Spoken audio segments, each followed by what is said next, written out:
Hello good morning everyone, सबैजनालाई welcome छ मेरो मिनी ब्लगमा।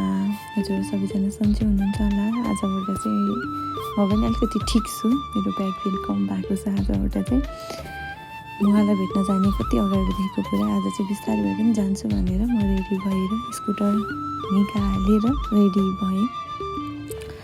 बिस्तारै म पुगेँ। एकचोटि सानेपा धोबीको हाट होइन, बिचको भिडियो चाहिँ छैन किनकि म एक्लै थिएँ। मलाई फेरि डर लाग्छ भिडियो बनाउनलाई, त्यही पनि बिस्तारै एउटा हातले स्कुटर चलाउँदै अर्को हातले चाहिँ भिडियो बनाउँदै म पुगेँ सानेपा धोबीको हाट। डराउँदै होइन, म फेरि लास्टै डसेर छु है। त्यसपछि म एकैचोटि सिधै पुगेँ थानकोट फन पार्क। यो फन पार्कमा चाहिँ एउटा कुरा, यहाँ पुगेपछि चाहिँ मलाई एउटा कुरा एकदम याद आउँछ, जुन कुरा उहाँहरूलाई पनि याद होला।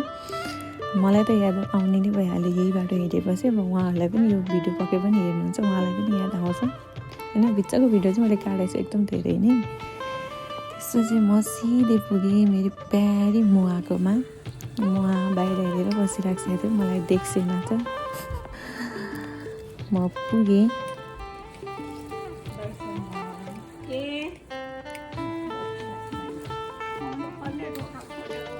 उहाँलाई भेट्न पाएपछि म झन् कति मक्खेँ, उहाँ पनि मक्खै होइन। रमाइलो भयो। उहाँ छोरीको कति 3 महिना कति 2 महिना जस्तो भयो होला, 2 महिनापछिको भेट, दुःख सुखको गफ गऱ्यौँ। मैले त्यहाँ धेरै मिस गर्न चाहेँ मेरो प्यारी दिजु बुवा, धेरै धेरै माया, मिस यु मुवा, बाई बाई।